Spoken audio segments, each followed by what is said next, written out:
Olá, no programa de hoje eu vou conversar com Ana Lúcia Grisse a respeito de ESG. ESG é uma questão que vem sendo bastante debatida, né? E a gente acaba se questionando qual é a efetividade, de fato, da implementação, né? Como uma empresa, de repente, acaba adotando essas práticas, como incorpora isso no seu dia a dia. Tudo bom, Ana Lúcia? Oi, Renata, muito prazer, tudo ótimo por aqui. Que bom. Ana Lúcia, você, né, sempre trabalhou na área ambiental, nos últimos anos tem se dedicado mais a essa prática, mas conta um pouquinho da sua experiência. Vamos lá, Renata. Faz 21 anos aí que eu trabalho com sustentabilidade e eu notei ao longo do tempo que a gente tinha pouquíssima efetividade quando a gente tratava de direito ambiental, aí de um viés de consultoria preventiva. Então, eu fui me enfronhar também num viés de governança corporativa, até que em 2020, né, com pandemia, chegou aí a questão de ESG. Qual é a minha experiência com isso? A gente começou a despertar para o fato de que o nosso sistema econômico, o capitalismo que nos trouxe até aqui, com todas as suas vantagens e desvantagens já conhecidas, ele precisaria agregar os outros vieses de ambiental e social, o tal do E e do S no ESG. E foi isso que me despertou para o fato de que a gente consegue agora, nesse novo contexto de mundo, aplicar tudo aquilo que a gente tem de base de regulação ambiental e social e ir além disso, com boas práticas nesses dois aspectos também, desde que eu tenha uma estrutura de governança corporativa implementada. Desde as mais aí elaboradas, com conselhos de administração, conselho fiscal, comitê de auditoria, até as mais simplificadas mesmo, em que eu tenha exclusivamente aí os sócios que sejam os executivos de dia a dia. Mas eu consigo trazer isso para a realidade agora e fazer uma implementação diferente, porque aquele nosso direito ambiental aí, que você conhece muito bem, ganhou uma conotação mais cool e a gente consegue trazer efetividade para o negócio hoje. Não, perfeito. E você mencionou, né, que com a pandemia isso acabou ganhando uma maior notoriedade. Isso aconteceu só no Brasil ou você vê que essa é uma tendência mundial? Vou te dar sempre minha avaliação, tá? Aqui, olhando pela minha perspectiva, foi global. Minha experiência com ambiental também foi nessa mesma linha e pode até ser que você a corrobore aí no seu dia a dia. A gente teve uma demanda sempre vindo de baixo para cima. Então, assim, as multinacionais, os headquarters mandavam as normas que precisavam ser implementadas aqui e o nosso direito ambiental saía mais do papel. Do mesmo jeito, fazendo um paralelo, foi o que eu vi, na minha perspectiva, de novo, acontecer com o ESG. A gente teve chegada de pandemia no Brasil lá por março.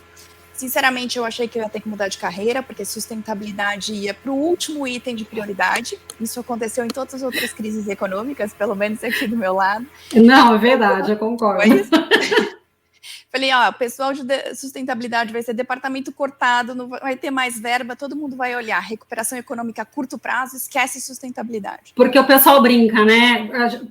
A empresa é sustentável, a pessoa adota a sustentabilidade até o momento que não mexe no bolso. Quando mexe do bolso, a sustentabilidade eu deixo de lado, né? Então, com certeza.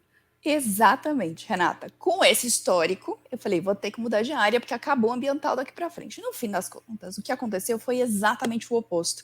E foi um movimento global. A gente estava aqui avaliando o que aconteceria, mas foi mundo que já se discutia ESG, principalmente na Europa, pouquíssimo nos Estados Unidos, até em razão aí de governo que a gente tinha naquele momento, mas foi um movimento de mundo, capitaneado Europa, Reino Unido, que chegou por aqui também, e aí se espraiou, obviamente, para o resto do globo, e a gente passou também a fazer essas avaliações.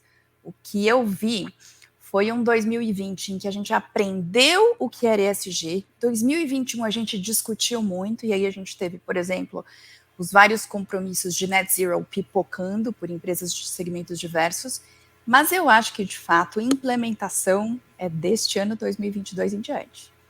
E acho que a COP, né, ano passado, ela fomentou também muito essa discussão, trazendo a questão, até incluindo a questão do clima, né, mas acho que trazendo um pouco mais do meio ambiente, sustentabilidade, questões de governança, né? Então, realmente, eu acho que soma, as questões aí vão somando para uma mudança mesmo.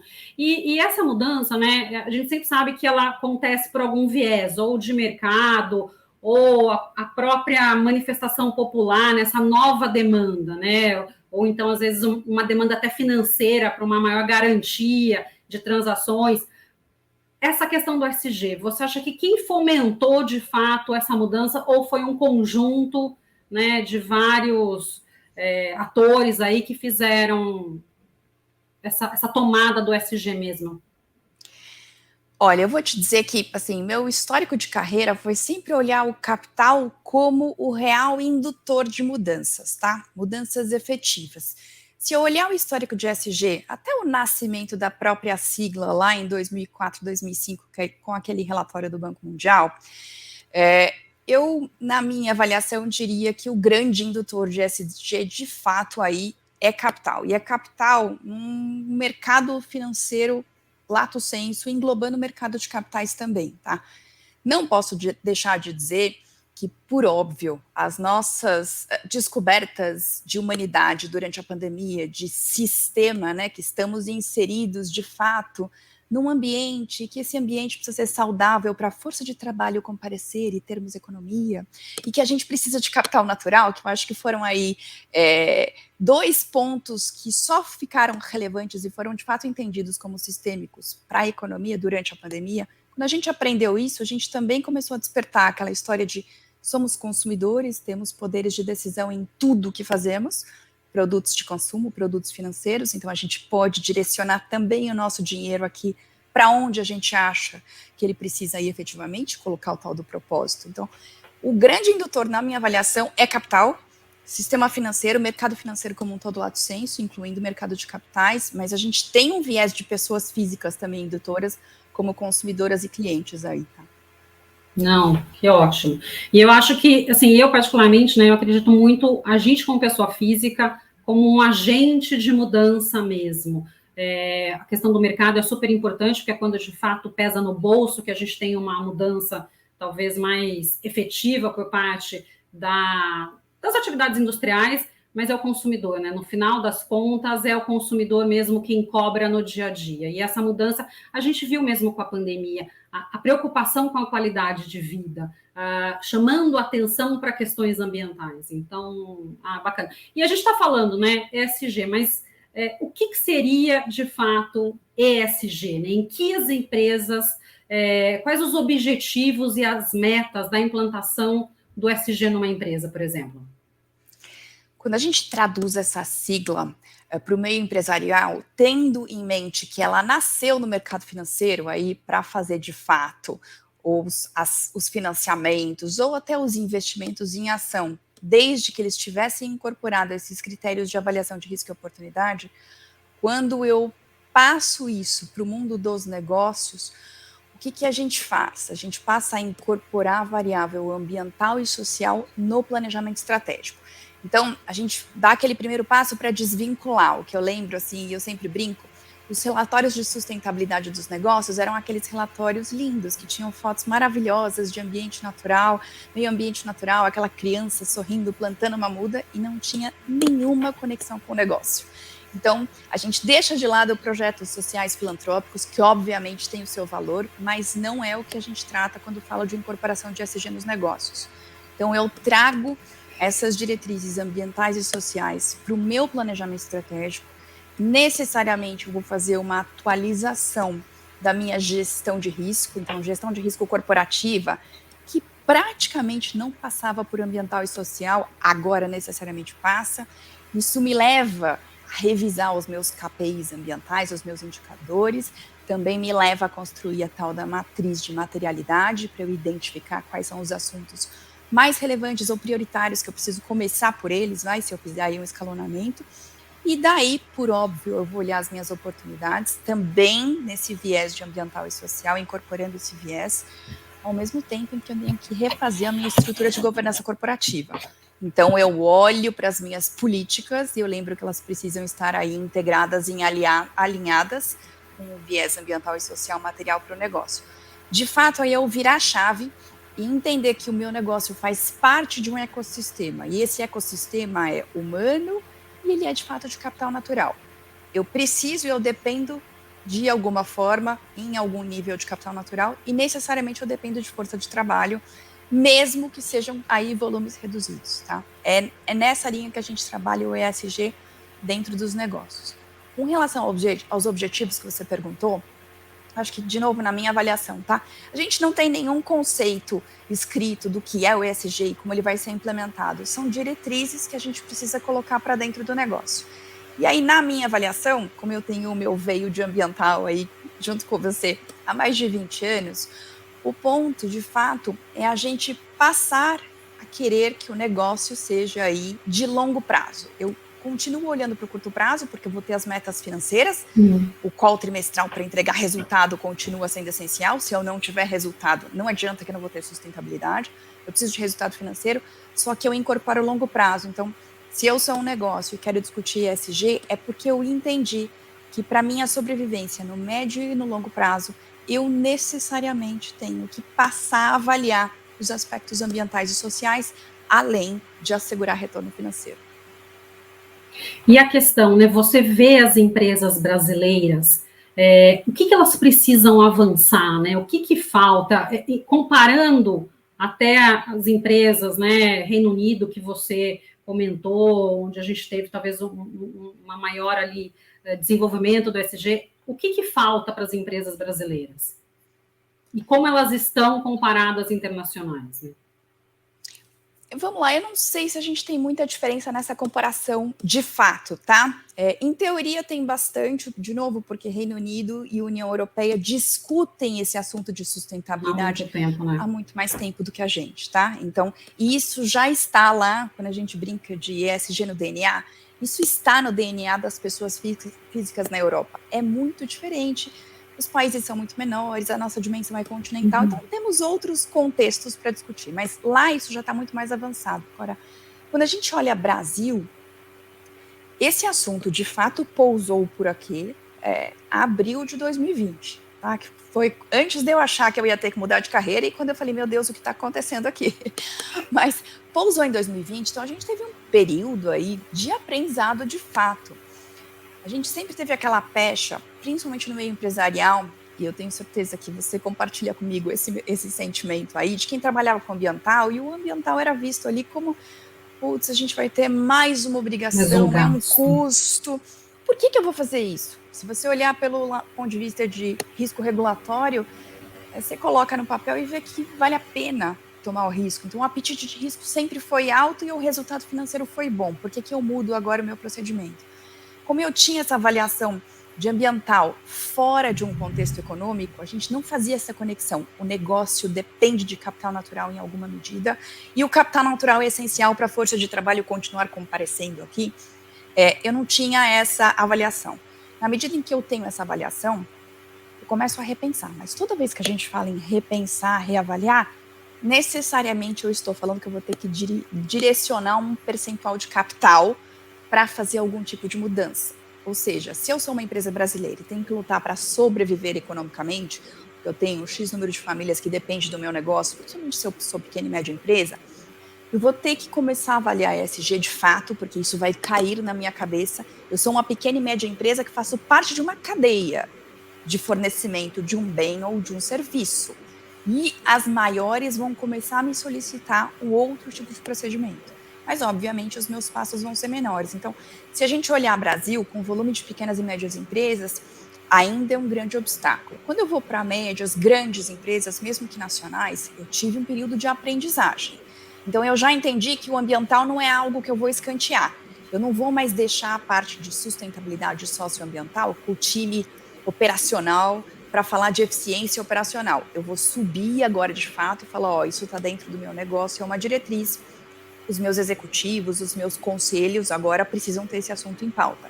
Mas é aprendizado. A gente está olhando para isso e descobrindo que, vale a pena incorporar essas diretrizes, porque a gente ainda está num país mega biodiverso, que tem capital natural disponível, mas ao mesmo tempo eu tenho que avaliar os custos que eu vou ter e como é que são os primeiros passos que eu vou dar. De fato, eu não acho que tenha muita diferença com o resto do mundo, tá? É período de aprendizado para colocar em prática mesmo. Não, perfeito. E eu acho, fazendo um comparativo, né, é como se fosse a questão da implementação do compliance, ou mesmo da LGPD. É óbvio que eu acho que nessas duas questões, né, os outros países talvez saíram um pouco mais na frente. Mas como você comentou, a questão do ESG é algo que vem, né, de 2020, tomando força e de forma mais igualitária entre os países. Mas é um processo, né, é um aprendizado, de fato. E me conta um pouco, né, como advogado, né, dentro do nosso papel, qual que é o papel do advogado na implementação aí, né, dos critérios de ESG dentro de uma empresa? Vamos lá, essa foi uma pergunta que eu me fiz desde o início, quando a gente começou a discutir ESG no Brasil. Quando eu olhava o ESG e eu olhava as discussões, que ainda eram muito iniciais naquela época, que é uma época muito recente, a minha preocupação foi sempre que, olha só, para a gente discutir boa prática, necessariamente eu tenho que assegurar que o negócio está em conformidade com a base que é regulatória. Se a gente olha para o E, todos os assuntos que cabem dentro do E hoje são regulados 100% no Brasil.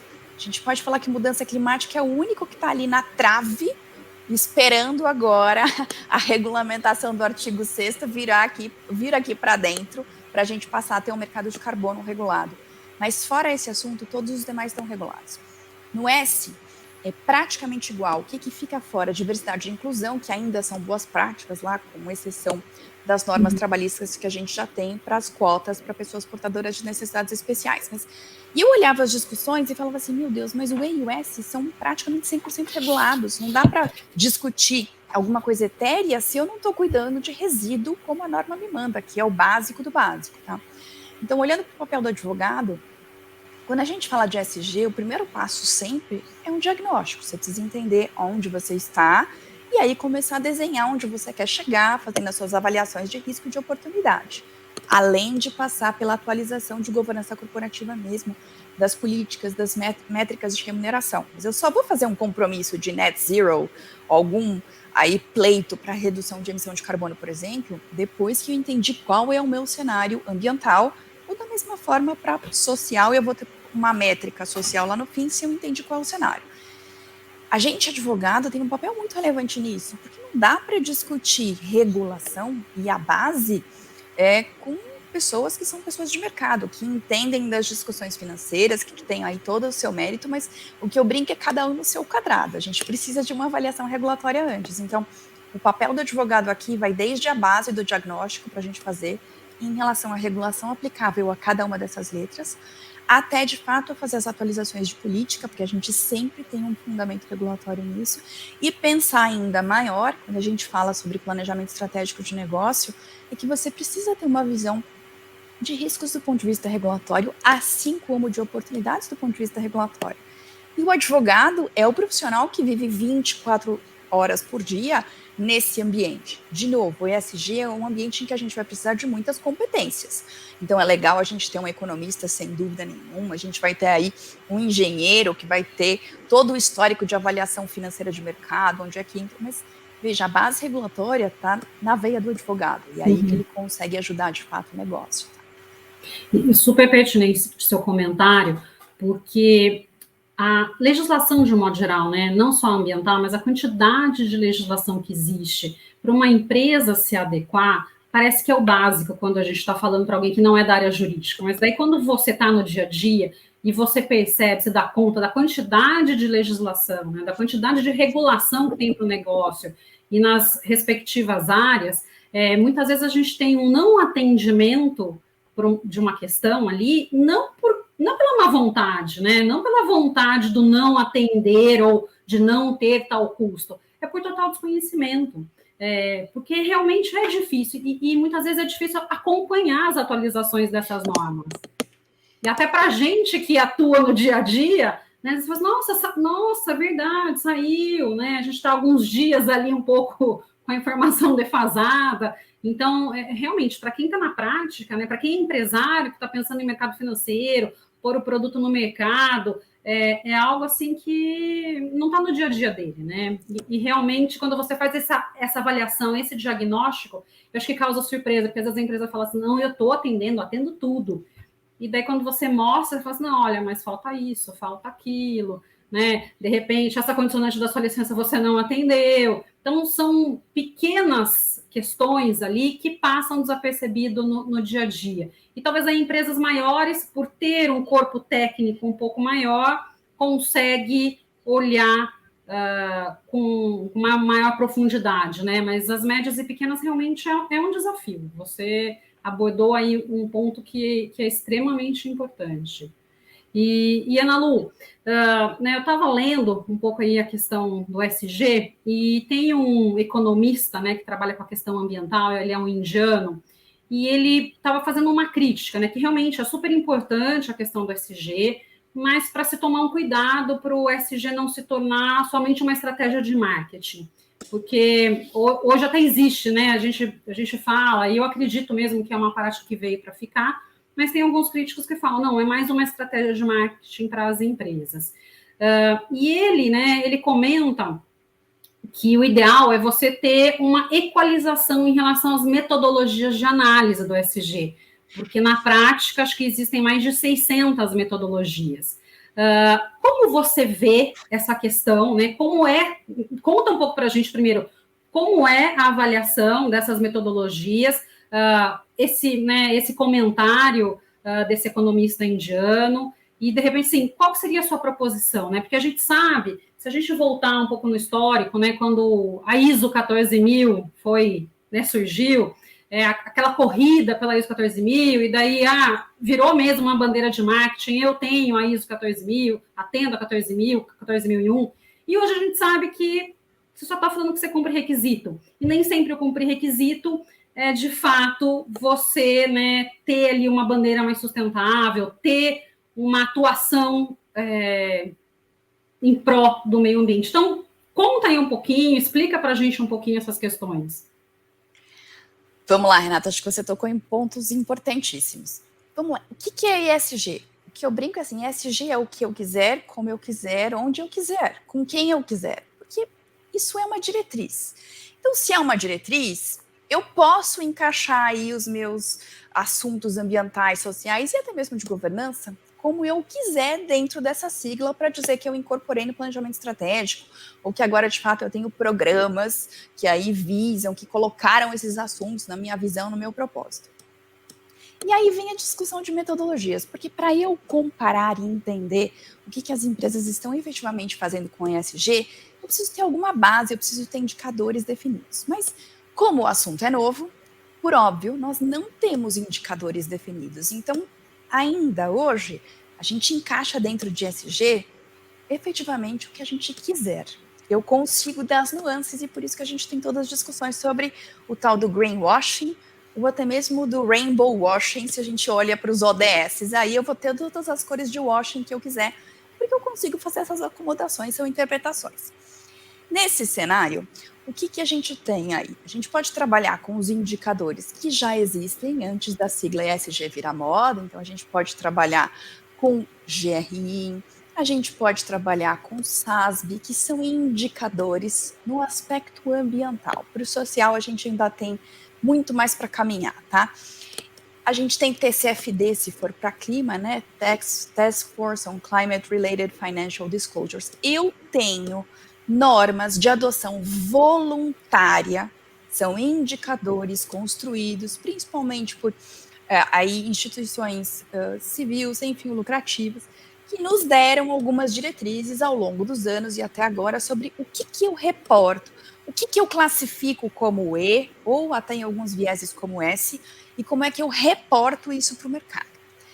Por óbvio, continua uma confusão, porque a gente pode usar vários indicadores e eu posso selecionar várias metodologias que são privadas, de novo, foram desenvolvidas e vêm sendo utilizadas, de adoção voluntária, para indicar o que é o E, o que é o S e como é que eu faço o meu G de governança corporativa no dia a dia.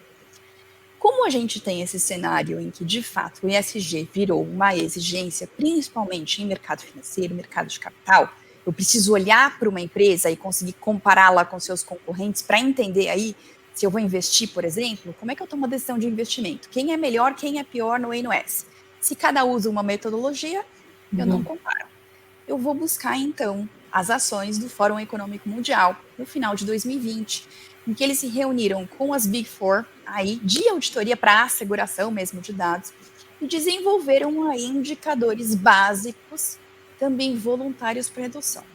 Mas mesmo assim, esses indicadores, além dos outros que a gente já tem os usuais, GRI, SASB, TCFD, por exemplo, o que eu tenho neste momento? Quando a gente fala de ESG, eu estou falando sobre uma visão holística e sistemática, para atualizar os meus relatórios financeiros, por exemplo.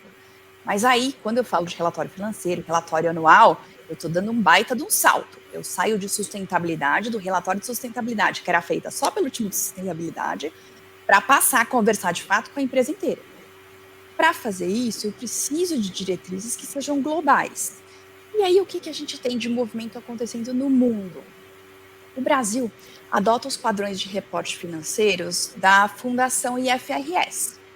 E a Fundação IFRS, olhando toda essa movimentação aí ao longo de 2020, 2021, decidiu montar um comitê, que é o International Sustainability Standards Board, que vai aí se reunir para definir metodologias para reporte de dados ambientais que tenham materialidade financeira.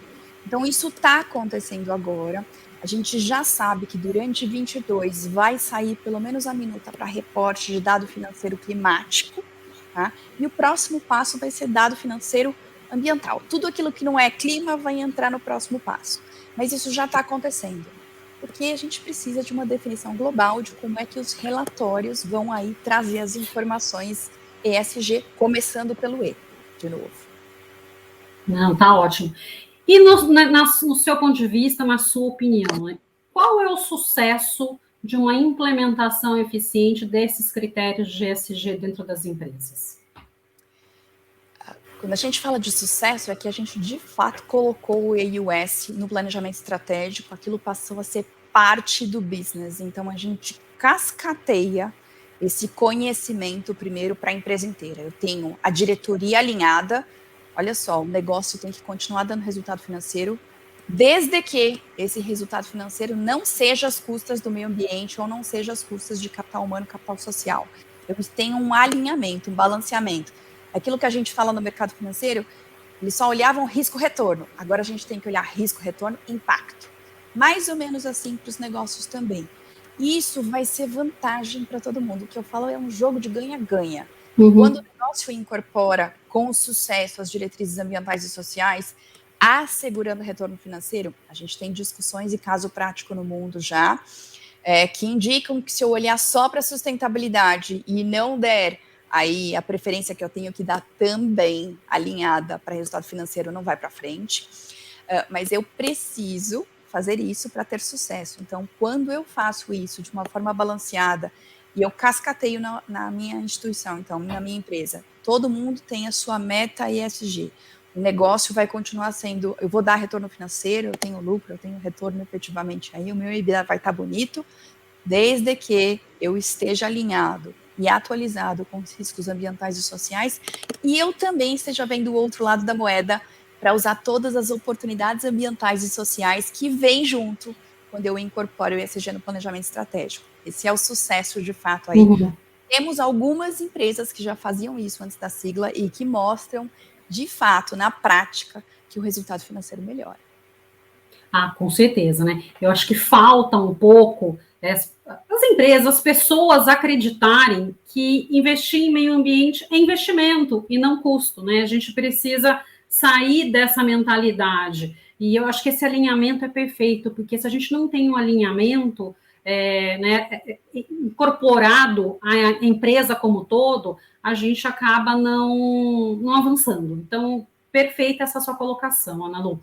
E para finalizar, né, a conversa tá uma delícia, mas para a gente finalizar aqui, se você tiver que deixar um recado, que recado você deixaria para os nossos telespectadores?